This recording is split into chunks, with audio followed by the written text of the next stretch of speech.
สบายดีเด้อทุกคนสบายดีตอนเช้าจากเมืองโรมประเทศอิตาลีทุกคนอันนี้ก็หากอาบน้ำอีกอย่างแล้วนะทุกคนตัดต่อวิดีโอแล้วก็กำลังที่ไปเลาะเมื่อนี้จะไปเลาะโคลอสเซียมทุกคนสถานที่ที่ว่าเป็นจุดหนึ่งที่ว่าต้องไปถ้ามาอิตาลีนี่ต้องไปเลยทุกคนโฮสเทลกับบ่มีอันผาก้างกันไม่ประดิษฐ์เช็ดผ้าปูมาไขว้แล้วเครื่องกับปะนี่เนาะเขาบอกย่านคนอื่นมานอนเด็ปะเครื่องไว้พวกอันนี้พวกเครื่องอาบสบู่ต่างๆปะเขาจะกินข้าวก่อนทุกคนกินโจ๊กอาหารเรือเมื่อวานนี่แหละข้าวเรือเนาะแล้วก็เอาใส่แกงเลยเฮ็ดเป็นโจ๊กกินวิวอันนี้ทงตีนกบตากเนาะ บ่สนใจไผแหละไปลงไปกินข้าวก่อนทุกคนก็ประมาณนี้เนาะห้องโฮสเทลปกติมันต้องมีผักกังกันเนาะอันนี้มันบ่มีแล้วมันโล่งเลยบางทีเขาจะเปิดไฟเองมันยุ่งยากนะทุกคนมันก็ลงสิผ้าเช็ดตัวเขาเจ้าก็เฮ็ดจังซี่มีล็อกเกอร์ให้ไปกินข้าวก่อนสไตล์กบก็คือก่อนที่ออกไปเที่ยวต้องอัปโหลดวิดีโอเนาะทุกคนอยู่ในอัปเดตโดนแล้วยังบ่ได้ปะนี่ออกมานอกห้องเน็ตไวต้องได้ถ่ายก่อนแหละนี่จึงอัปโหลดทุกคนก็มันจองปีเนาะเข้าโคลอสเซียมทุกคนราคาเท่าไหร่ปะ$24บ่จื้อเนาะเดี๋ยวจะขึ้นให้ทุกคนบอกแล้วเดี๋ยวจะขึ้นให้ทุกคนเบิ่งนะทุกคนกะแพงอยู่แหละแต่กะได้มาแหละดนๆได้มาเข้าแน่ซะโคลอสเซียมนี่ก็เป็นสถานที่ที่ว่าจุดเช็คอินนะทุกคนผู้ใดมาเมืองโรมก็ต้องไปเนาะทุกคนนี่ทุกคนมีไข่มีผักมีข้าวนะอิ่มแล้ว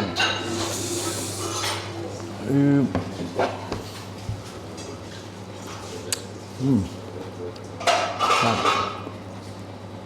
หอมเนาะเอาผงจีนใส่หน่อยหนึ่งก่อนให้มันหอม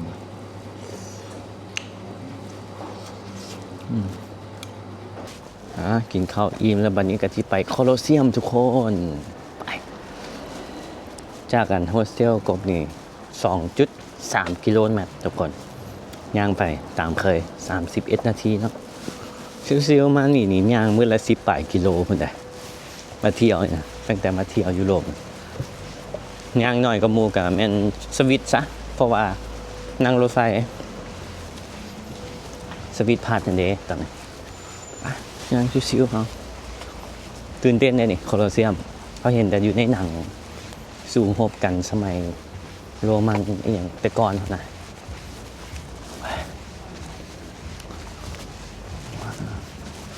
ย่างเพลินๆเนาะอากาศดีมื้อนี้ทุกคน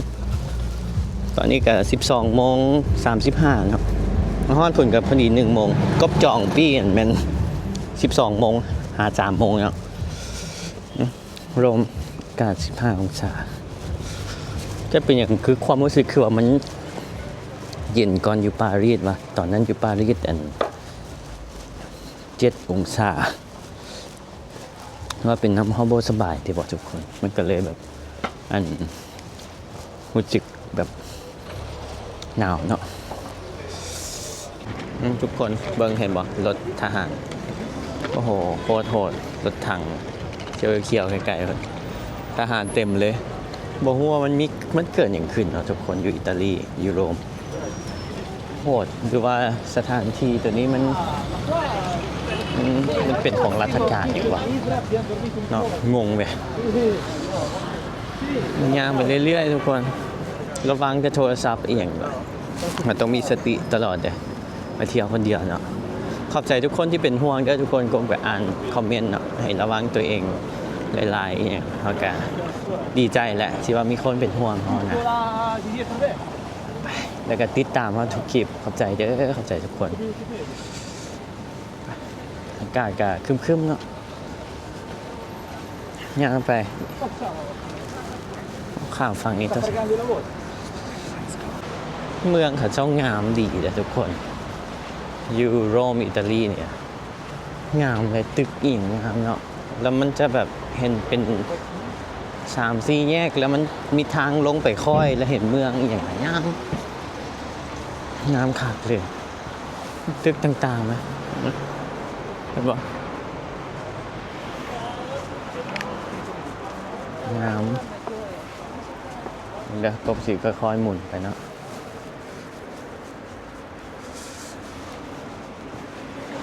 ทุกคนเป็นระเบียบเลยเห็นปะมันจะเป็นค่อยจังสิลงเนาะเป็นพักจังสิตึกอีหยังเขาเจ้างามงามทุกคนงามมุมนี้งามใช่ป่ะว้าวเอ้สิ Non è che tu ci fai saputo e nova. อีก500 เมตรทอดทุกคนแม้ตึกอันนี้ก็มาครึ่งสูงหนึ่งไปโคลอสเซียมนี่ที่อลังการสำเร็จว่ะต้องโหดเลยแล้วแรกนี่จะคนหลายทุกคนงามเดี๋ยวไปฟังคนงามนะ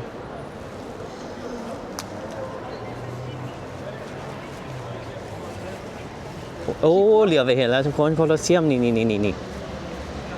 อ๋อใหญ่เว้ยอ๋อตั้งแต่สมัยนะผมเนาะ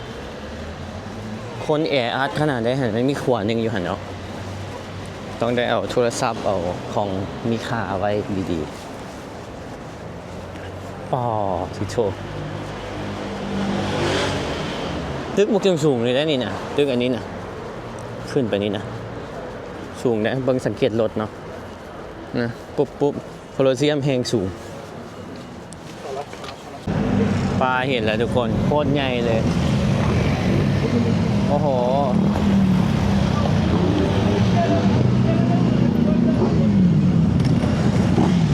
วัยรุ่น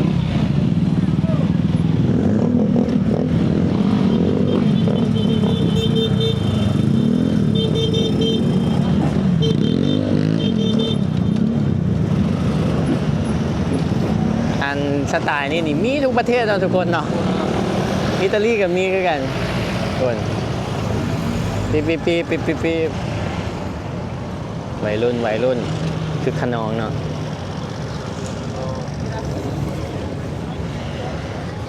และโคลอสเซียมคนมันหลายกันแต่ก่อนทุกคนเดี๋ยวที่เข้าไปเนาะเดี๋ยวที่ซอกข้อมูลให้อ่านให้ทุกคนฟังเข้าไปฟังได้แล้ววันนี้ผู้ใหญ่เลยนี่อันนี้นี่เป็นสนามประลองนะทุกคนแต่สมัยก่อนเนาะแล้วก็เป็นสนามกีฬาที่วันใหญ่ที่สุดของชาวโรมันอันนี้เขาจะใช้ในการต่อสู้กับสัตว์ป่าการต่อสู้กันการแสดงอย่างต่างๆเนาะสมัยก่อนพุ่นนะโคตรใหญ่เลยโคลอสเซียมใหญ่อีหลีเลยทุกคนเห็นไหมใหญ่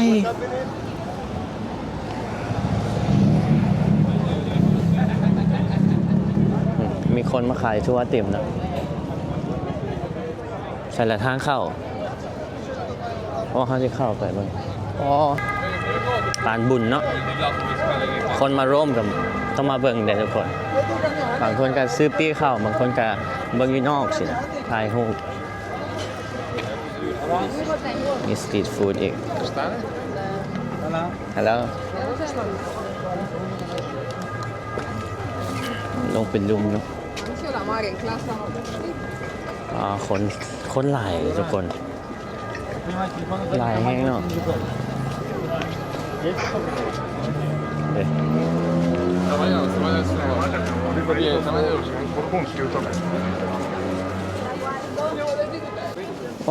คนบักหลายทุกคนหลายจริงไม่ตามหลังกบข้างหน้ากบสลับมันประตูเข้ามันมองใหญ่ละใหญ่เลยทุกคนยุคพุ่นกับเขาเก่งเนาะเขาสร้างนะ The Colosseum อยู่พุ่นทางเข้าป้อต่อคิวพุ่นน่ะป้อเขาสั่งได้จังเลยวะเนาะงึดบ่ทุกคนยกก่อนนะ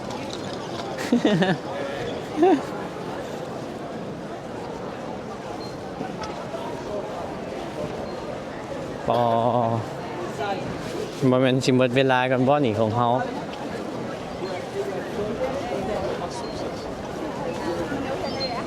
เกี่ยมพาสปอร์ตเนาะถามกับเจ้ากันทุกคนของกรมฮอด3 โมงนึงเด้ถามกับเจ้ากัน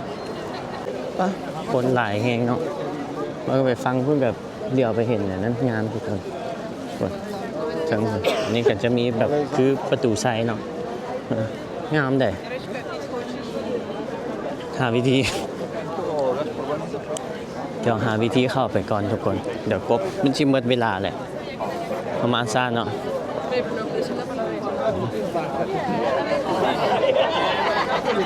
นี่ที่บอกต่อแถวกัน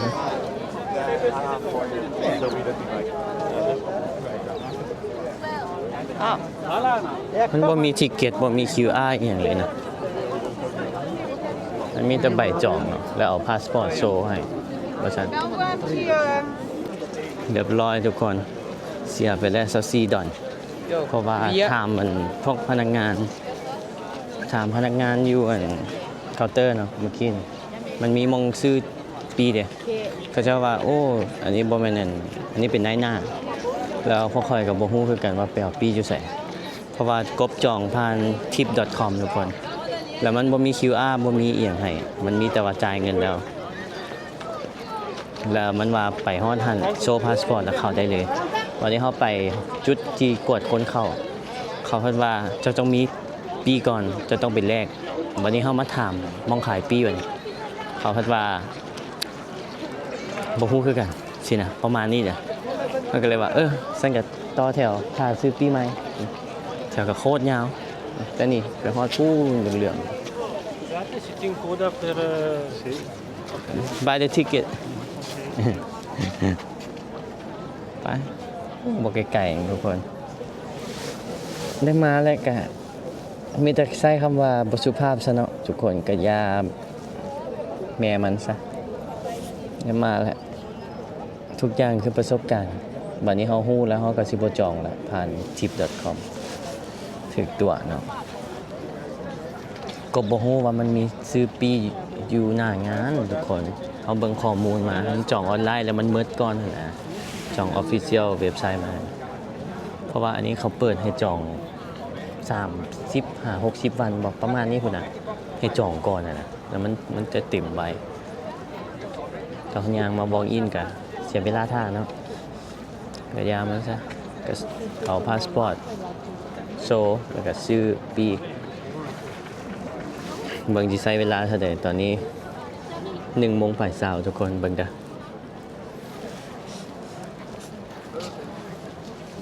L'auto, ho contato e sono esattamente 2 persone che sono alla นาที fila. ทุกคน Chi vuole acquistare il biglietto sold out, sì. กับไว้ก่อนนั่น Cioè questi qua li possono acquistare ma dopo no. เขาเจ้ากำลัง Quindi สิ vado a ปิด chiudere la fila. ต่อแถวขายปีแล้ว No, no, quelli che credono che possono acquistare il biglietto non possono. เขาเจ้าฮับแตน Io adesso vado การ์ a ดเด้อ chiudere ทุ la กคน fila. Sono questi. ซื้อปีก่อนนะทุกคนจักจีเท่าไหร่จ่ายผ่านบัตรของเขาดีแต่ว่ามันแท็บแล้วมันได้ Okay, so the Colosseum is in an hour, okay? Yeah. You pay 18, please. โอเค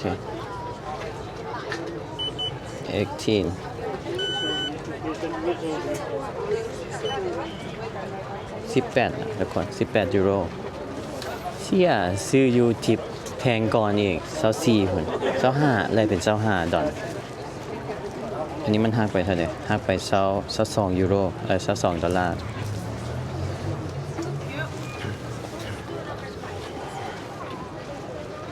So only at this time you can visit the Colosseum. Then you have 24 hours to visit Foro Romano Palatino. โอเค thank you ไปต้องโชว์พาสปอร์ตก่อนทุกคน 2:15 you come back. อ๋อโอเค2:15อ๋ออันนี้เป็นมันแบ่งเป็นรอบทุกคน2 โมงครึ่งของกบเนาะคือว่ามันเข้าไปให้ฮอดแต่12 โมง2 โมงครึ่งตัวเลขอยู่นี่นะแม่นฮอบ2 โมงครึ่งจึงให้เข้าไปทุกคนโอ้เข้าใจแล้ว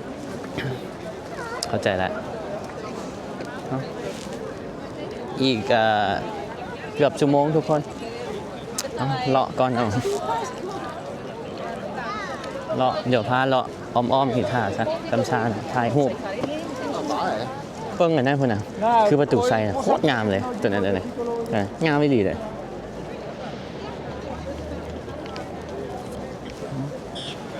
ยางอ้อมเลยโอ้ใหญ่แหงทุกคนสมัยก่อนบ่มีรถเข็นรถอย่างเขาสร้างจังเดียววะอันนี้เป็นสิ่งที่กบสงสัยเนาะทุกคนบ่มีแบบแรงงานคนหมดนะแต่ก่อนเนี่ยเบิ่งนะใหญ่แหงอีหลี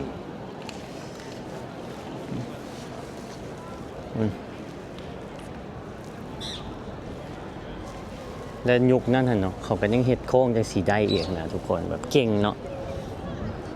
ผู้สร้างผู้ออกแบบทุกอย่างนะเก่งหลายสั้นอยู่ได้คุณมันมีระเบียงอยู่คุณอีก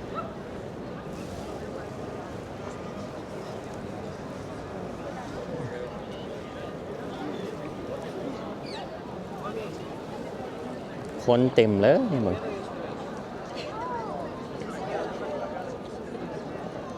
ดูว่าเข่าพุ่นกบกับเข่าได้บ่วะ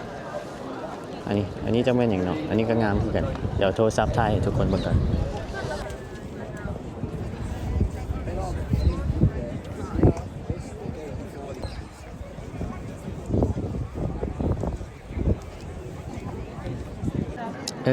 ทุกคนกบเบิ่งข้อมูลมาเนาะตัวนั้นเห็นเขาเจ้าเอิ้นว่า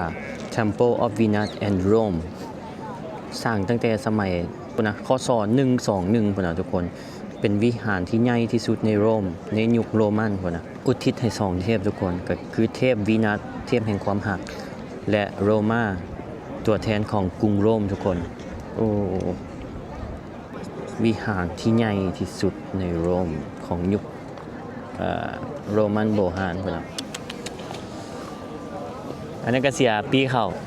คันอยากเข้าก็ต้องไปต่อแถวอยู่หั่นตัวคนหลายๆนะต่อแถวแล้วก็จึง4 ปีเข้าทุกคนแต่กบก็ท่าอยู่นี่เอาซะคำซาก็นั่งตัดต่อคลิปท่าเนาะมาเที่ยวแต่ก็เฮ็ดเวียกไปนำทุกคนมันกลับห้องไปแล้วจึงสิอีดิทมันดนเด้เวลานี้เฮาก็นั่งตัดต่อคลิปไปชิวๆท่า เพราะว่าอยากอัปเดตให้ทุกคนให้ไวที่สุดนะทุกคนมาเที่ยวคนเดียวจริงๆนี่เสียค่าโง่ตลอดเนาะเสียค่าโง่รถเมล์รถไฟเสียค่าโง่ปีเข้าจังสิขนาดว่ากบเช็คดีแล้วนะแต่ก็ยังจึกอันนั้นเนาะยามันเรียกว่าเป็นค่าโง่ผู้ใดสิมาแบบกบก็ห้ามจองออนไลน์ทุกคนมาซื้อหน้างานเอามาจองต่อแถวประมาณ20 นาทีก็ได้ปีละใครสะดวกมีแผนดีๆก็จองออนไลน์ผ่าน Official มันเถอะนะเว็บไซต์อันหลักของมันนะก็โอเคทุกคนนั่งท่าเขาทุกคนกบแต่คิดว่ามันอ่านว่าโคโลเซียมที่แท้แล้วมันเขาจะเอิ้นว่าโคลอสเซียมถูกสร้างขึ้นในสมัยจักรพรรดิเวสเปเซียนและเสร็จสมบูรณ์ในสมัยจักรพรรดิไททัสโดยมีวัตถุประสงค์หลักเพื่อใช้เป็นสนามกีฬากลางแจ้งสำหรับการแสดงต่างๆเช่นการต่อสู้ของนักสู้กลาดิเอเตอร์การล่าสัตว์การประหารชีวิตนักโทษและการแสดงละครโคลอสเซียมถือเป็นสัญลักษณ์ของความยิ่งใหญ่ของจักรวรรดิโรมันและเป็น1 ใน 7สิ่งมหัศจรรย์ของโลกโอ้อ่านกับหูได้นี่ทุกคนเชี่ย7 ใน 1สิ่งมหัศจรรย์ของโลกกบได้มาแหละอันนี้เป็นเที่ยวที่2เฮ้ยเหลือ5 อันทุกคน ดีใจหากับหูหากระเซิร์ชเบิ่งข้อมูลทุกคน ทัสมาฮาอยู่อินเดีย1 ใน 7 สิ่งมหัศจรรย์ของโลกเขาได้ไปมาแล้วอันนี้โคลอเซียม1 ใน 7 มหัศจรรย์ของโลกเชี่ยโอ้ยดีใจแฮงทุกคนเห็นบ่อันนี้ตื่นเต้นเด้นี่เชี่ยบ่ได้คิดมาก่อนเลยผมบ่ได้ศึกษามาก่อนว่ามันเป็นหยังฮู้แต่ว่ามันเป็นบอลต่อสู้ของสู้รบกันแต่ก่อนหั่นนะ กับงูบอมกันเดียวทุกคนตอนนี้ยังตกใจอยู่ดีใจทุกคนคั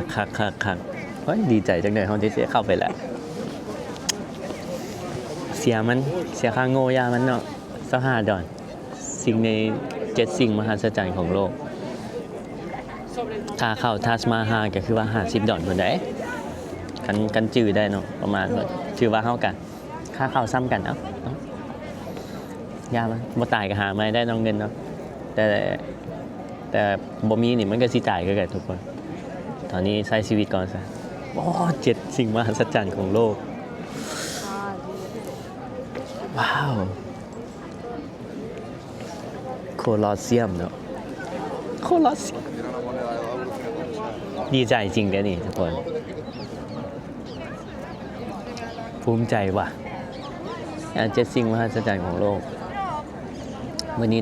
ได้มาเห็นกับตาแล้วดีใจ I made it เฮ็ดได้ว่ะ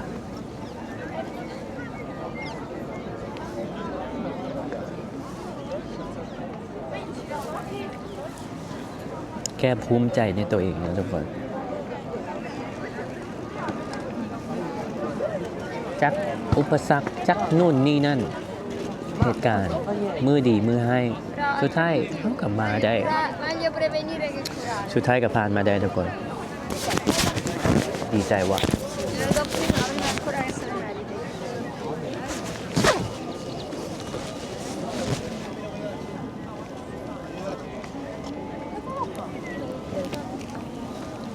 ดีใจ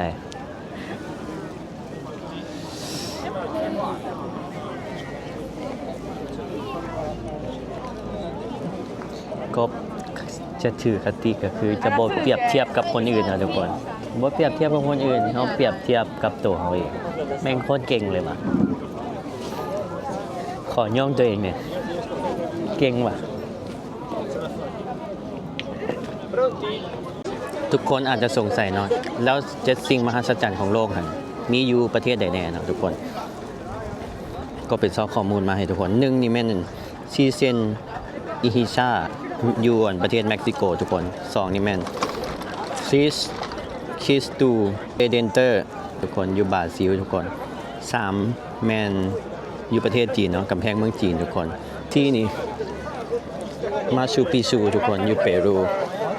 5นี่แม่นอยู่ประเทศจอร์แดนทุกคนเพตรา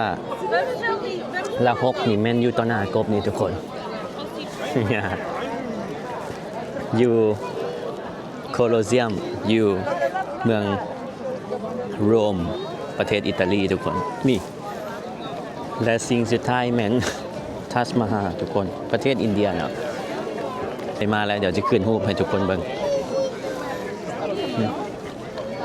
2:30แล้วบัดนี้ก็ต่อแถวทุกคนไปถ้าเข้าไปเข้ามาแป๊บหนึ่งเขากดปีก่อนแล้วบัดนี้จะกดพาสปอร์ตทุกคนให้มันตรงซื้อตามที่เขาจอง2 ด้านเนาะโอ้มีจุดกวดเครื่องเองทุกคนเช็คเครื่องเนาะเขาจะกวดนะทุกคนโทรศัพท์ต้องเอาใส่ในกระเป๋าโอ้เขามาแล้วใหญ่เว้ยงามเลยนะโอ้หินตั้งแต่สมัยนั้นเนาะทุกคนโคลอสเซียมจะเป็นมุงมนอย่างสิทัวร์กันหลายเนาะกรุ๊ปทัวร์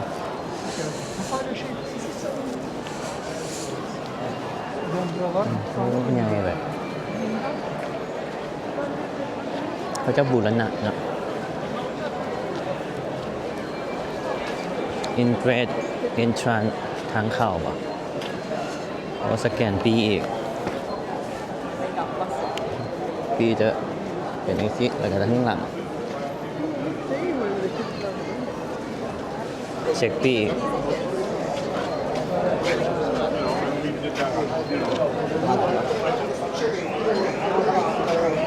จะมี QR ด้วยนะครับโอเค Thank you. โอ้ใหญ่เลยนี่เป็นทางขึ้นคนขั้นใดเนาะว้าว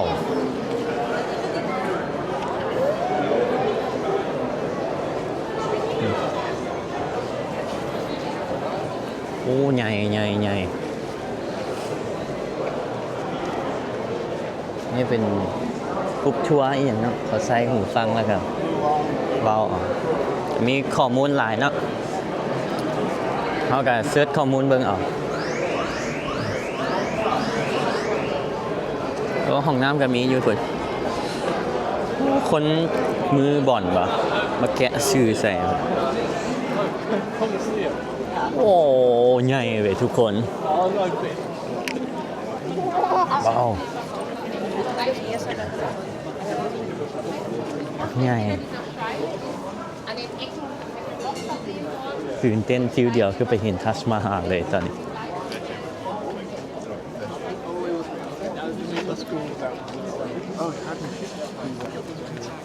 โอ้จะเป็นอย่างสิทางไหนคนทางในจะเป็นอย่างสิ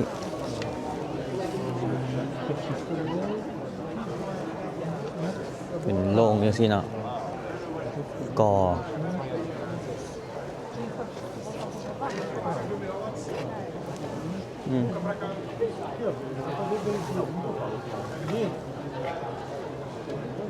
คนไหนขึ้นไปฮอดคนไหน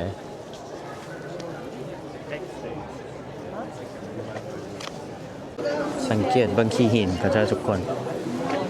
ใหญ่ได้นี่หลายคืบนะก้อนเดียวได้มาบางแล้วยอมต่อไปคุณน่ะเห็นไหมดีเทลนะโอ้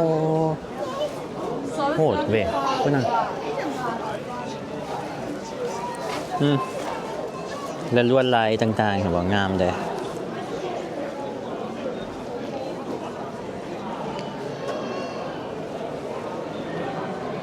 จะอ้อมไปพุ่นเนาะอ้อมไปฟังพุ่นไปทุกคน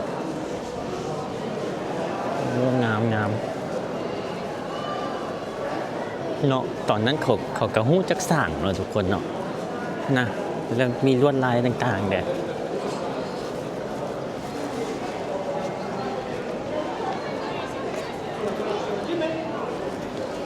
นี่น่าจะอ้อมไปฟังพุ่นมันจะอ้อมโคลอเซียมไปเลยนะ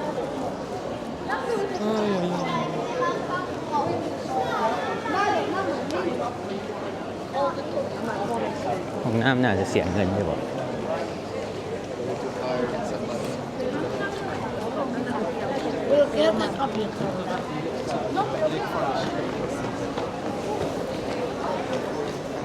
นะโอ้ขี้หินเขาจะตัดเป็นตอนเนาะงามเด้นะสูงอีกทุกคนว่าอยู่นอกคนหลายเนาะเข้ามาในคนแห้งหลายทุกคน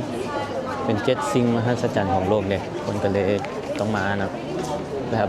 บักเก็ตลิสต์นะว่าง่ายๆแต่ก่อนตายต้องมานะ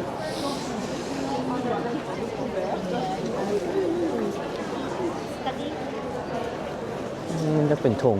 ที่เนาะแล้วก็มีเหล็กล็อกไว้เลย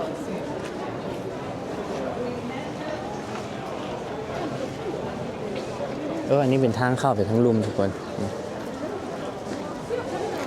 เดี๋ยวมีข้อมูลอยู่เดี๋ยวมีป้ายติดบอกอยู่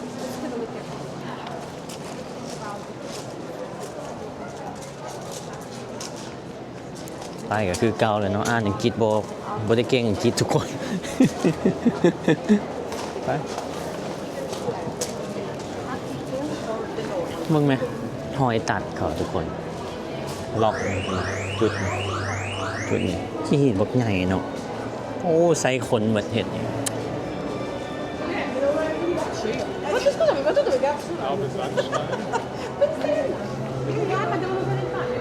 Amazing จริงเลยทุกคนมันแบบว้าวอะนะมหัศจรรย์ดีโอ้มีสายอันนี้อีก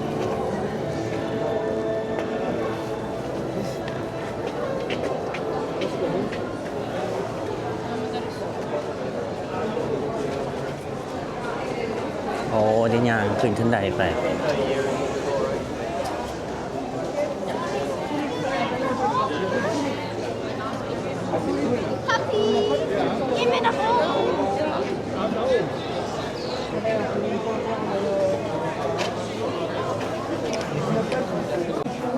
ขึ้นมาแล้วขึ้นมาอีกเลยทุกคนสูงเลยอ๋อบอกไม่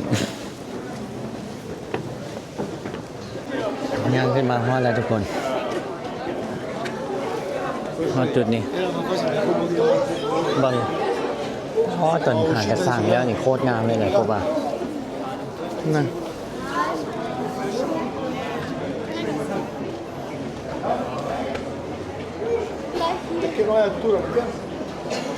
เบิ้งเพิ่นน่ะจะมีอันนี้เป็นตั้งแกะสลักงาม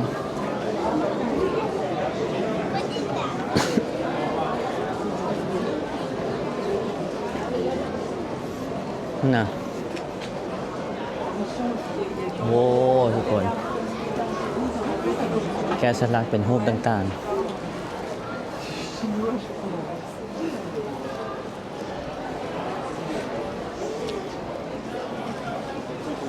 นะ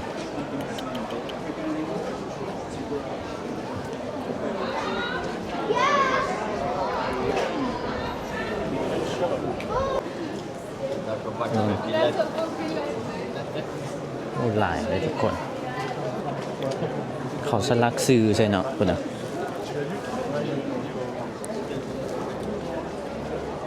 อ๋อเห็นเป็นหัวคนอีกเป็นรูปหน้าคน female head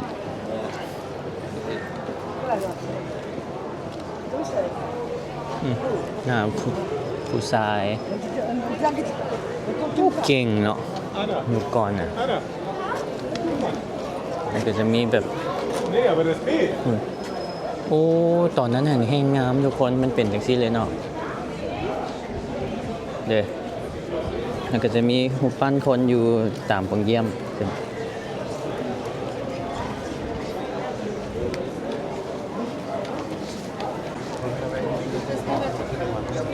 เตาชาเขาเจ้าอีกอย่างก็ยังอยู่ทุกคนเลยนะจานถ้วยเครื่องปั้นดินเผาเนาะแต่สมัยก่อนขนาดตึกนี่ก็ใหญ่แฮงละอ๋อสมัยก่อนเด้เห็นบอกทุกคนจะมีรูปปั้นอยู่ตึบสมัยก่อนจะเป็นอย่างนี้แล้วจะมีราวเหล็กอยู่เชิงนี้จากสั้น2 3 4 5 6 7พุ่นเลยนี่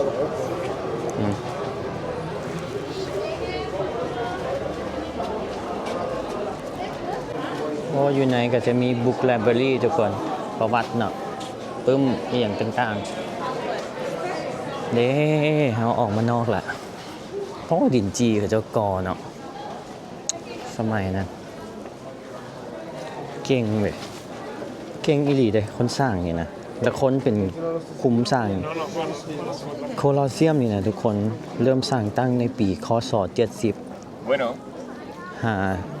72แล้วทุกคนสร้างเสร็จในปีคศ80ปีคศ80นี่มันจักกี่ปีก่อนแล้วเนี่ย ปี80นะทุกคน80ตั้งแต่80แล้วก็2026รวมเป็น 1,946 ปีอันนี้ที่สร้างมาสร้างแล้วเด้ก็หมายว่าสร้างแล้วเด้ตอนนั้นเขาจะอยู่ใส่เนาะ ว้าว 1,946 ปีเขาสร้างแล้วทุกคนตั้งแต่ยุคพูนโอ้อันนี้จะเป็นรูปแล้วนี่ถ้าต่อแถวเข้าไปในเนาะ เขาก็อยากเหลียวเบิ่งโอ้มีการต่อสู้แบบกับสัตว์ให้อลิเกเตอร์แบบ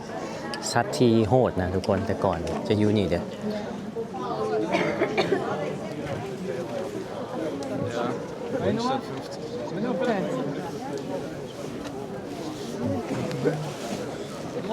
ทุกคน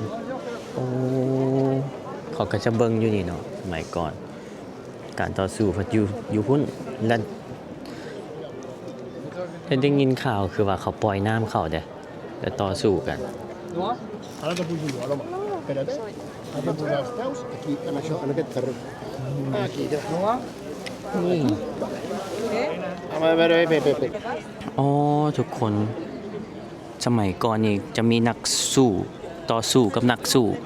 เนาะสมัยนั้นแบบใช้ดาบอีกอย่างสู้กันฆ่ากัน การต่อสู้ของ Gladiator นี่เป็นการต่อสู้ระหว่างนักสู้กับนักสู้จะมีดาบมีโล่มีหมวกเนาะบางที่ก็ใส่แห่ใส่อันสามเหลี่ยมอะนะอาวุธตะกี้นะฆ่าแทงกันมองง่ายๆสู้กัน แล้วก็ระวังคนกับสัตว์ป่าทุกคนระวังสัตว์ป่ากับมีประมาณมีสิงโตมีเสือมีหมีเป็นการแสดงความกล้าหาญและความตื่นเต้นเนาะและ3ก็คือการปะทะระวังนักโทษทุกคนนักโทษที่ถูกส่งไปสู้กับสัตว์หรือว่านักรบมืออาชีพส่วนใหญ่ก็จะบ่รอดแหละเนาะสู้กับสัตว์ก็มีแต่ตายอย่างเดียวทุกคนหรือว่าการเขาเอิ้นการรบแบบจำลองทุกคนบางครั้งมีการจำลองสนามสงครามทางเรือเติมน้ำใส่สนามแล้วสู้รบกันเป็นโซที่แบบใหญ่มาหือมาแล้วเขาเติมน้ำจังได๋นี่ตามที่กบเบิ่งข้อมูลมาเนาะเขาจะมีท่อแล้วปล่อยน้ำเข้าไปในหลุมนี้หรือว่าข้อที่5ทุกคนแล้วก็จะเป็นการต่อสู้แบบทีมแบ่งเป็น2ฝ่ายคือสงครามแบบย่อมๆนี่นะทุกคนมีการจัดฉากคือกองทัพทุกคนใหญ่ใดคนน่ะเหลียวลงไปลุมเนาะนั่นก็อยู่นี่โอ้ยกอไปฮอดเทิงแล้วเขาเจ้าบ่ได้ขึ้นไปได้มันมีทางขึ้นไปได้ไปเทิงคนกรุ๊ปทัวร์นี่หลายแห่งเด้อทุกคนกรุ๊ปทัวร์ให้เป็นล็อกไว้เนาะ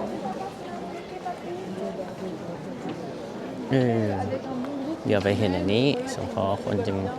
ถ่ายรูปหลาย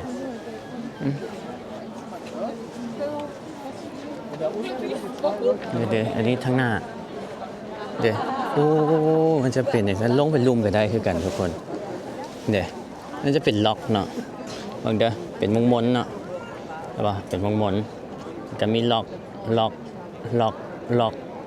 จังซี่ป้อคันปล่อยสัตว์ให้นี่สิคนหนีตายสิแบบแล่หนีสู่ชีวิตเลยเนาะ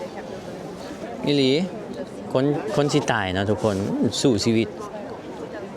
คนเบิ่งก็หัวควันเซ้ยแหละนั่งอยู่เทิงพุ่นแหละเนาะสมัยก่อน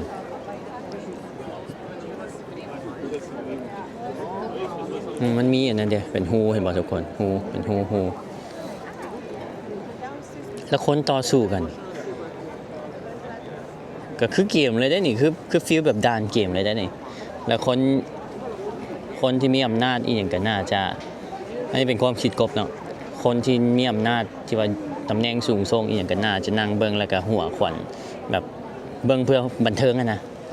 แต่ว่าคนอยู่รุมมันตายจริงเด้ไผผู้ใดได้ลงไปประลองนี่ก็คือสิแบบโซกให้นะเนาะดีโถ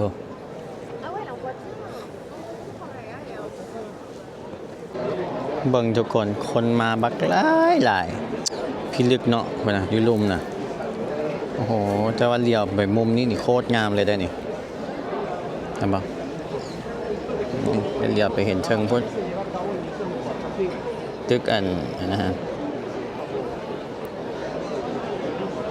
งามทุกคนกับตาเปล่าแห่งงาม อันนี้ก็จะเป็นพวกเสื้อผ้าเอียงขายทุกคนทีละทึกเนาะทีละลึกปึ้มแน่เป็นอันนี้ธงผ้าหัวก็มีขายได้นี่หัวแบบยุคโรมันแต่ก่อนอ่ะ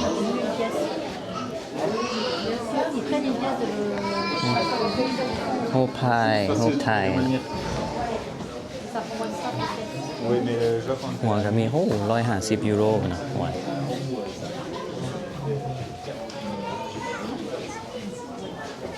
เอาเรื่อง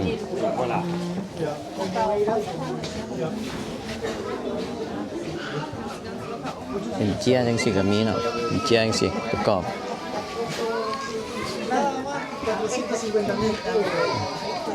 พวกนักสู้นักรบอหย่างก็มีออกทางไหนละบัดนี้นี่เป็นรูปโรมันแต่ก่อนบิ๊กก็มีเนาะไม่บรรทัดซอพวงกระแจ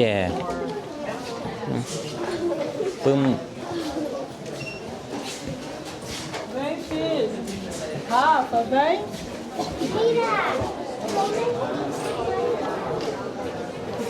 น้ำดื่มจะหิวน้ำเหมือนมีกดขายนะทุกคนเป็นตู้กดน้ำดื่มออกฟังได้เลย exit exit ไปพุ่นต่อหาทางออกเนาะ exit หาวิธีลงมาลุมอยู่ทุกคนเขาเจ้าเฮ็ดคักเลยเขาเจ้าเฮ็ดแบบว่าตอนแรกให้เฮาย่างขึ้นไปอ้อมไปถึง